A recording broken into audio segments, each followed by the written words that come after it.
Le Seigneur soit avec vous. Lecture de l'Évangile de Jésus-Christ selon saint Marc. En ce temps-là, un scribe s'avança pour demander à Jésus « Quel est le premier de tous les commandements ?» Jésus lui fit cette réponse « Voici le premier. Écoute Israël, le Seigneur notre Dieu est l'unique Seigneur.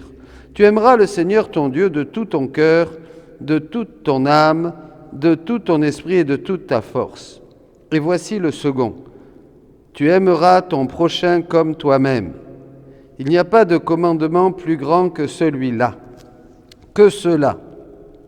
Le scribe reprit, « Fort bien, maître, tu as dit vrai, Dieu est l'unique, et il n'y en a pas d'autre que lui. L'aimer de tout son cœur, de toute son intelligence, de toute sa force, et aimer son prochain comme soi-même, vaut mieux que toute offrande, d'holocauste et de sacrifice. »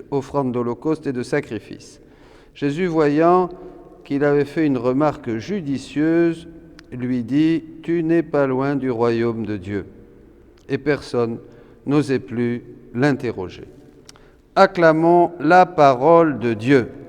Louange à toi, Seigneur Jésus.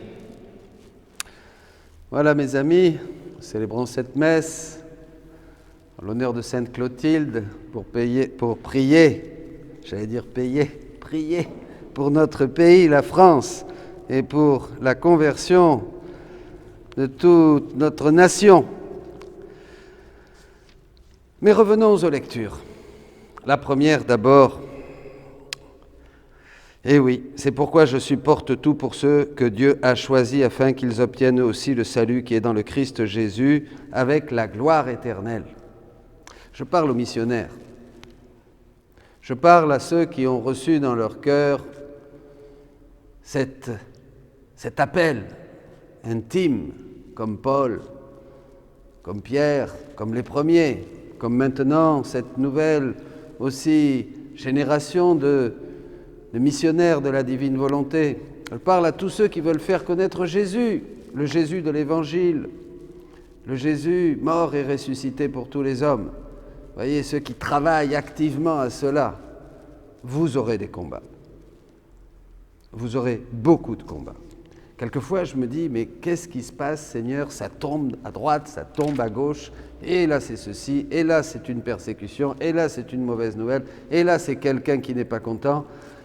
À la fin, quelquefois, on se dit, mais après je me suis dit, mais souvent ça arrive, très souvent, je me dis, mais attends, supporter peut prendre du sens. Supporter a un sens quand on annonce la parole de Dieu. Parce que cette parole, dit l'apôtre Paul, ne sera pas enchaînée, on ne peut pas l'enchaîner. Mais il y a quelqu'un qui veut nous faire taire. Vous vous rappelez David, quand il va aller contre Goliath et il va gagner, il va faire tomber Goliath. Tout le monde voulait l'arrêter, depuis sa famille, les soldats, Saoul, bien sûr, et voilà, tout le monde voulait l'arrêter et il a vaincu. Donc, voyez, la parole de Dieu, quand elle est prêchée, quand elle est annoncée, quand on parle de Dieu, quand on annonce le royaume de Dieu, il faut savoir que nous entrons directement dans le camp adverse, avec un bulldozer. Évidemment, ça ne plaît pas aux malins. Donc, il ne faut pas s'affoler, il ne faut pas s'étonner. Un prêtre, il y a quelques jours aussi, me partageait ses luttes, ces moments de découragement où il se reprend pour repartir, voyez, parce que c'est difficile, voyez, etc., etc. Donc, il faut savoir que supporter peut prendre du sens quand on annonce la parole de Dieu et qu'on le fait pour les autres. Saint Paul supporte pour les autres, pour ceux qui vont continuer son travail de missionnaire, pour ceux qui sont ses enfants finalement. Donc voyez mes amis, si vous souffrez dans l'annonce de la parole de Dieu, pour la conversion de la France peut-être, ne vous découragez pas, continuez, offrez vos croix, offrez vos épreuves, mettez-vous à genoux et rendez grâce à Dieu d'embrasser la croix comme Jésus pour la conversion de ceux que nous aimons, de ceux que nous connaissons, de ceux que nous ne connaissons pas. Alors, qu'est-ce qui se passe? Un peu plus loin, l'apôtre dit « Si nous sommes morts avec lui nous vivrons. Si nous supportons l'épreuve, avec lui nous régnerons. » Donc, c'est le deuxième point. C'est très important. L'épreuve nous fait mourir. L'épreuve n'est à mort notre volonté propre. L'épreuve nous purifie, l'épreuve nous change, l'épreuve nous transforme, elle nous fait prendre une autre forme, voyez? Parce que même dans l'évangélisation, il y a beaucoup de zèle, et il y a beaucoup de zèle humain, évidemment. On aimerait que ça marche, on aimerait que ça se fasse comme ceci, comme cela, mais on voyait ça, le zèle humain, la volonté propre et l'orgueil personnel, on le trouvera à tous les niveaux de la vie spirituelle. Je crois que, comme dit saint François de Sales, seulement 15 minutes après notre mort, mourra notre orgueil. Bon, alors donc les épreuves nous purifient. Celui qui déjà porte du fruit, dira Jésus, eh bien, le Père le purifie davantage. Il le brosse, il le purifie pour qu'il porte plus de fruits. Donc, il ne faut pas s'inquiéter. Déjà, il faut savoir que supporter prend du sens quand on le fait pour que la parole de Dieu soit libérée, d'une manière visible ou par notre prière et notre offrande cachée. Et il faut savoir que ces épreuves et ces persécutions, ces contradictions et ces difficultés nous font mourir à nous-mêmes et nous rendent vraiment libres pour Dieu. C'est là où l'apôtre dit « avec lui, nous commençons à régner ». Voyez, on règne quand on est dépouillé de soi-même. On règne quand on a pris des coups et que tout ça, ça nous a fait grandir dans la liberté et dans l'unique nécessaire, dira Jésus, dans l'unique nécessaire. Et cet unique nécessaire, c'est quoi? Eh bien, c'est la grande finalité, c'est aimer, c'est l'Évangile. Mais on ne peut aimer que si on est libre de nous-mêmes, de tout regard de l'extérieur, de tout qu'en dira-t-on. On ne peut aimer que quand on a été purifié de notre volonté propre, quand on est mort à nous-mêmes, quand on commence à régner un peu. Et alors là, cet homme de l'Évangile, bien sûr, eh bien, il n'est pas loin du royaume de Dieu.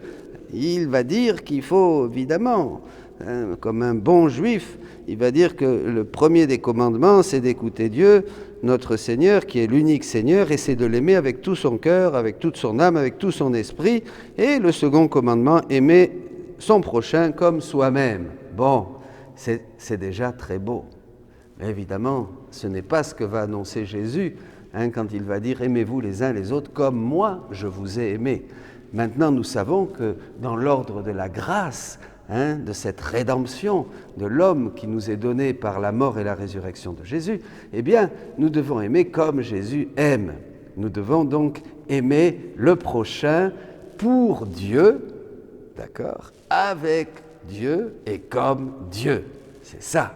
Et c'est ce qu'ont fait tant de saints qui ont été admirables dans l'histoire de notre Église et dans la tradition que nous connaissons. Mais après, il y a plus, évidemment. Il y a plus. Et je dirais que c'est un plus qui n'est pas un plus d'effort. Le seul point important, c'est de encore mourir à la volonté propre, à la volonté humaine. Pour dire, et moi j'aime bien, Seigneur, je ne suis pas capable d'aimer. Je ne suis pas capable d'aimer, je ne suis pas Saint François, je ne suis pas Saint Jean de la Croix, je ne suis pas Mère Teresa. Ils sont admirables, ils sont héroïques, mais bon, écoute, j'ai compris quelque chose, dans la divine volonté. Je vais prendre ton amour, je vais le faire mien.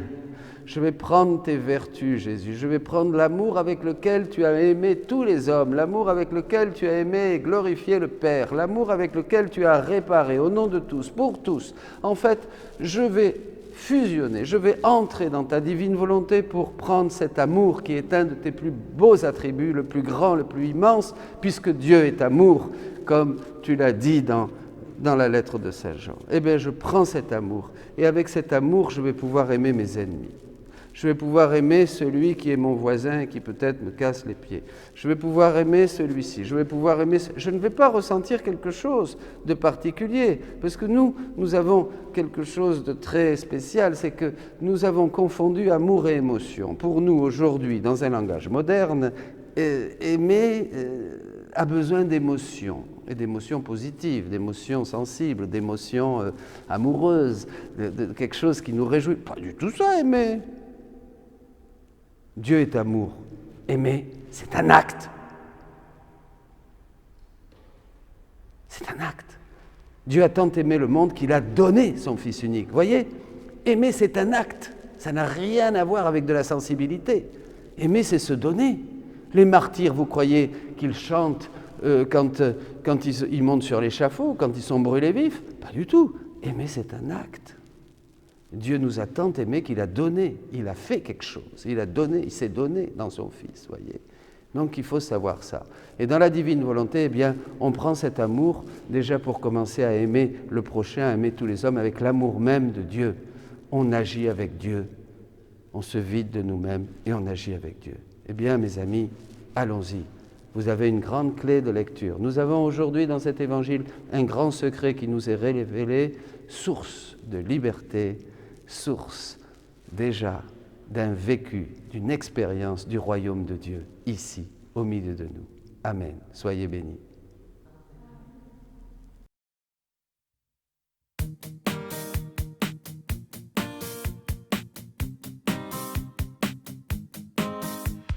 Je veux